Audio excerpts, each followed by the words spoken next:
Hello everyone, today in this video we will learn how to use font size property in CSS. So let's see, आज की इस video के अंदर हम देखेंगे कि CSS में फ़ॉन्ट साइज़ हम किस तरह से देंगे और देने के कौन कौन से तरीके हैं। सो गाइज़, हमारे पास बहुत सारे तरीके होते हैं फ़ॉन्ट साइज़ को देने के लिए। जैसे कि हमारे पास यहाँ पर एक लिस्ट है फ़ॉन्ट साइज़ प्रॉपर्टी को हम किस तरह से यूज़ करेंगे। तो यहाँ पर मैं सबसे पहले आपको दिखाता हूँ फ़ॉन्ट साइज़ इन पिक्सल।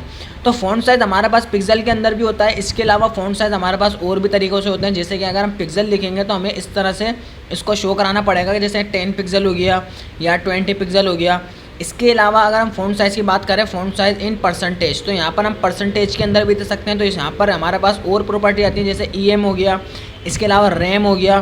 तो ये सब क्या है, पिक्सल, परसेंटेज, EM, रैम, इन सब के अंदर क्या डिफरेंस है तो हम इसको देखेंगे। और आने वाली वीडियोज़ के अंदर हम और इसको डिटेल से डिस्कस करेंगे, क्योंकि ये वो पिक्सल, ये हमारे पास कहलाते हैं यूनिट्स। ये CSS के अंदर क्या कहलाते हैं, यूनिट्स कहलाते हैं। अब ये यूनिट्स हमारे पास बहुत कम है, हमने 4 यूनिट्स की बात करी है। इसके अलावा हमारे पास और भी बहुत सारे यूनिट्स होता है। हमारा पास VH होता है, BW होता है, इसके अलावा हमारे पास मिलीमीटर होता है, सेंटीमीटर होता है, बहुत सारे यूनिट्स होते हैं। तो हम आने वाली कुछ वीडियोज़ के अंदर इसको कवर करेंगे। बट ये उतने हमने देखे हैं, ये हमने जो 4 देख रहे हैं, इन 4 को आज की इस वीडियो के अंदर हम कवर करने वाले हैं। और ये 4 मैं क्यों पढ़ा रहा हूँ, ये 4 इसलिए पढ़ा रहा हूँ क्योंकि ये बहुत ज़्यादा इंपॉर्टेंट है। अगर आप कोई भी वेबसाइट बनाते हो तो आपको इन 4 प्रॉपर्टीज़ का, इन 4 यूनिट्स का तो यूज़ करना पड़ेगा ही पड़ेगा। और इन चारों के अंदर क्या फ़र्क है, तो चलिए यहाँ पर हम देखते हैं। परसेंटेज में अगर हमें लिखना हो तो किस तरह से लिखेंगे। तो परसेंटेज के अंदर जैसे 10% हो गया या 20% हो गया। इसी तरह से EM के अंदर क्या होगा, 10 EM हो गया या 20 EM हो गया। फ़ॉन्ट साइज़ रैम के अंदर क्या होगा कि जैसे हमारे पास 10 रैम हो गया और 20 रैम हो गया। तो ये तो हमने देखा कि लिखने का तरीका, लेकिन इन सारों के अंदर क्या डिफरेंस है, तो हम यहाँ पर चलते हैं। और सबसे पहले हम आएंगे अपने VS कोड के अंदर। अच्छा, यहाँ पर मैं आ गया अपने VS कोड के अंदर, और इस VS कोड के अंदर मैंने यहाँ पर एक अपने ब्राउज़र ओपन किया हुआ है। और इस ब्राउज़र को जो है मैं इसको ओपन कर लूँगा किसके अंदर, क्रोम के अंदर। ठीक है, यहाँ पर अभी आपको स्क्रीन पर कुछ भी नज़र नहीं आ रहा है, और क्योंकि मैंने यहाँ पर HTML के अंदर कुछ लिखा हुआ नहीं है। और एक सिंपल मैंने एक CSS की फ़ाइल बनाई हुई जिसको मैंने HTML के साथ कनेक्ट किया हुआ है। तो ये फाइल मेरी यहाँ पर कनेक्ट है। तो यहाँ पर आके मैं कुछ लिख लेता हूँ। मैंने लिखा है हेलो। अच्छा, H1 लिखते हैं सबसे पहले। तो H1 लिखा और इसके अंदर मैंने लिखा है हेलो। तो यहाँ पर देखो मेरा लाइव सर्वर पूरा प्रॉपर तरह से वर्क कर रहा है। ठीक है, और यहाँ पर आके मैं एक पैराग्राफ ले लूँगा और इस पैराग्राफ के अंदर कुछ रैंडमली मैंने यहाँ पर टाइप कर लिया। ठीक है, अब यहाँ पर सबसे पहले हम बात करते हैं फ़ॉन्ट साइज़ के बारे में। यहाँ पर मैं सबसे पहले आया और मैंने लिखा P का टैग जो है, इसको थोड़ा सा जूम कर लें ताकि आप लोगों को क्लियर नज़र आए। जो मेरा P का टैग है, इस P को मैंने टारगेट किया और मैंने यहाँ पर आके बोला फ़ॉन्ट साइज़ 18 पिक्सल। ठीक है, मैंने क्या बोला, फ़ॉन्ट साइज़ 18 पिक्सल। लेकिन देखो मैंने 18 पिक्सल लिखा, लेकिन यहाँ पर कुछ भी फ़र्क नहीं पड़ा। यहाँ पे फ़र्क क्यों नहीं पड़ा, क्योंकि बाय डिफ़ॉल्ट मेरे ब्राउज़र की सेटिंग्स के अंदर से मैंने यहाँ पर जाके इसको चेंज किया हुआ है कि मेरा जो फ़ॉन्ट साइज़ है बाय डिफ़ॉल्ट 18 पिक्सल ही रहेगा। मतलब कि यहाँ पर देखो, मैं यहाँ पर आया और इसकी सेटिंग्स के अंदर जाते हैं। ठीक है, यहाँ पर मैं आया, इसकी सेटिंग में जाते हैं और सेटिंग के अंदर जाके अपीयरेंस में जाते हैं। और अपीयरेंस के अंदर आने के बाद मैं आऊँगा कस्टम फ़ॉन्ट साइज़ के ऊपर। तो देखो यहाँ पर जब देखो क्या आ रही है सेटिंग, 18 पिक्सल की आ रही है सेटिंग। ठीक है, तो मैंने यहाँ पे बाय डिफ़ॉल्ट क्या रखा हुआ है, इसको 18 पिक्सल की सेटिंग रखी हुई है। तो जैसे ही मैंने 18 लिखा तो उस पर कुछ इफेक्ट ही नहीं हुआ, क्योंकि 18 पिक्सल तो वो ऑलरेडी था। लेकिन अगर मैं यहाँ पर आके इसको चेंज करूँगा, 16 करूँगा, तो देखो ये 16 में हो जाएगा, थोड़ा सा उससे छोटा हो गया। अगर मैं यहाँ पर आके इसको करता हूँ 26, ठीक है, 26 करा तो ये बड़ा हो जाएगा। तो ये होता है पिक्सल में देने का फ़ायदा कि हम यहाँ पे पिक्सल के अंदर दे सकते हैं। नॉर्मली बाय डिफ़ॉल्ट आपके PC के अंदर आ रहा होगा 16 पिक्सल का। ठीक है, आपके ब्राउज़र की सेटिंग जो बाय डिफ़ॉल्ट होती है वो होती है 16 पिक्सल की, लेकिन मैंने यहाँ से इसको 18 का करा हुआ है। ठीक है, मैंने अपने हिसाब से इसको कस्टम करा हुआ है 18 पिक्सल का, आपके पास आ रहा होगा 16 पिक्सल का। तो ये होता है पिक्सल। अब हमारे पास बात करते हैं EM क्या होता है। देखो EM जो होता है, यहाँ पर आके अगर मैं इसको कमेंट करूँ, ठीक है, मैं इधर आया और मैंने आके क्या करा, इसको कमेंट कर दिया और इस जगह पे आके मैं वापसी P को सिलेक्ट करता हूँ और मैंने बोला 1 EM।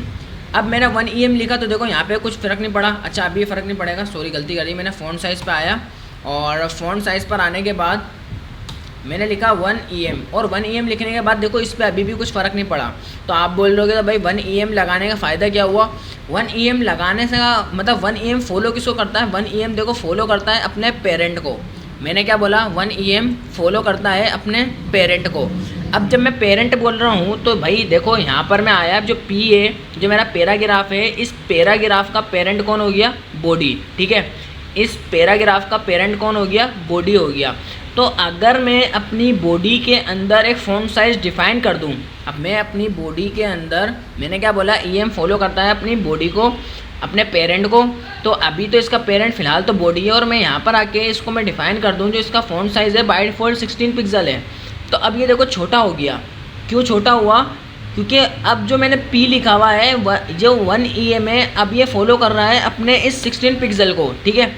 अगर मैं यहाँ पर आके इसको कर दूँ 2 EM, तो इसका मतलब है ये उसका दुगना हो जाएगा, उसका डबल हो जाएगा, ठीक है। तो मतलब कि अब ये आ रहा होगा 32 पिक्सल का, 32 पिक्सल का आ रहा होगा। भाई अगर इस बात का क्या प्रूफ है, यहाँ पर मैं आता हूँ और इधर आके मैं लिखता हूँ फ़ॉन्ट साइज़ कितना, 32 पिक्सल। तो अब मैंने 32 पिक्सल लिखा और यहाँ पर आके इसको कमेंट कर दिया। तो देखो यहाँ पे कुछ फ़र्क पड़ा? नहीं पड़ा। क्यों नहीं पड़ा? क्योंकि मैंने क्या बोला, 2 EM जो होता है वो फॉलो करता है अपने पेरेंट को, अपने बॉडी को फॉलो कर रहा है अभी वो। तो आपके जहन में अब एक सवाल आ रहा होगा कि भाई अगर ये अपनी बॉडी को फॉलो कर रहा है, तो जब मैंने बॉडी नहीं लगाई थी तो वो किसको फॉलो कर रहा था, ठीक है। अच्छा, अभी इस चीज़ को क्लियर करते हैं। यहाँ पर मैं आया, मैंने अभी यहाँ पर कर दिया 2 EM, ठीक है। अगर 1 EM कर दूँ, 1 EM का मतलब क्या है, वो अपने पेरेंट को फॉलो कर रहा है, यानी कि अभी इसका पेरेंट कौन हो गया, बॉडी हो गया। और अब यहाँ पर आके अगर मैं 2 यानी कि इसका साइज़ बढ़ाऊँ, इसको कर दूँ 26, तो 1 EM अभी मतलब कितने पिक्सल का आ रहा होगा, 26 पिक्सल का आ रहा होगा 1 EM, ठीक है। अगर मैं यहाँ पर आके इसको 2 EM कर दूँ, इसका मतलब क्या हो गया, 52 पिक्सल का आ रहा होगा, मतलब उसका डबल।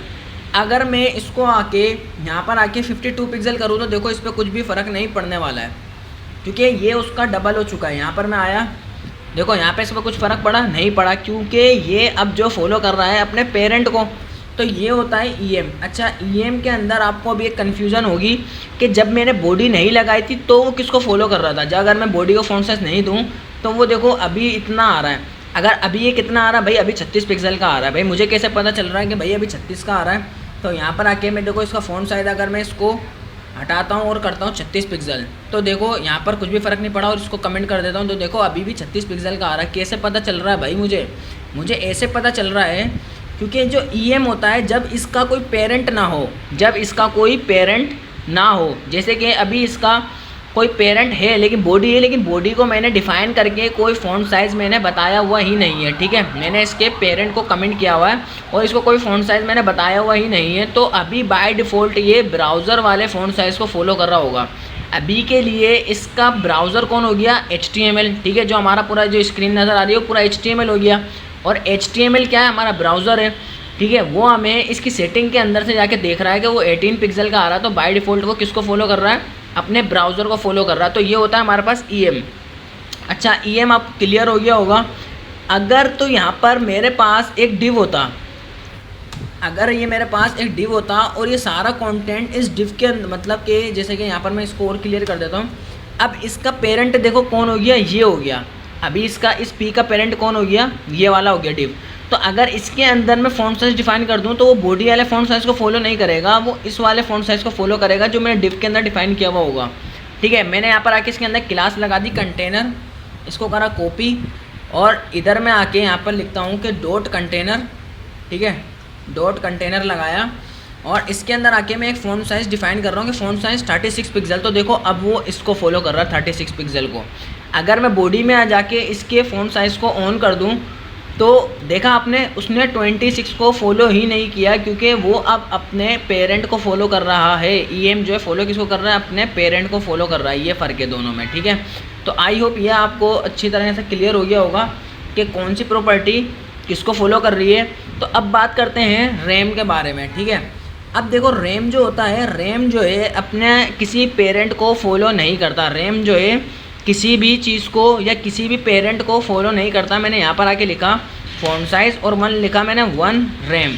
इस रैम का क्या मतलब है, रैम देखो मैंने क्या बोला, वो किसी को फॉलो नहीं करता, ये डायरेक्टली फॉलो करता है अपने HTML को, अपने ब्राउज़र को। अब इस ब्राउज़र के अंदर बाय डिफ़ॉल्ट आ रहा है 18 पिक्सल, ठीक है। अब ये मतलब फॉलो किसको कर रहा होगा, 18 पिक्सल को फॉलो कर रहा होगा। यहाँ पर मैं आया और इधर आके मैंने लिखा 2 रैम। अब इसका मतलब है 36 पिक्सल का ये आ रहा होगा, क्योंकि ब्राउज़र का मेरे पास कितना आ रहा था 18 पिक्सल, 18 का डबल करा तो 36 पिक्सल का हो गया ये।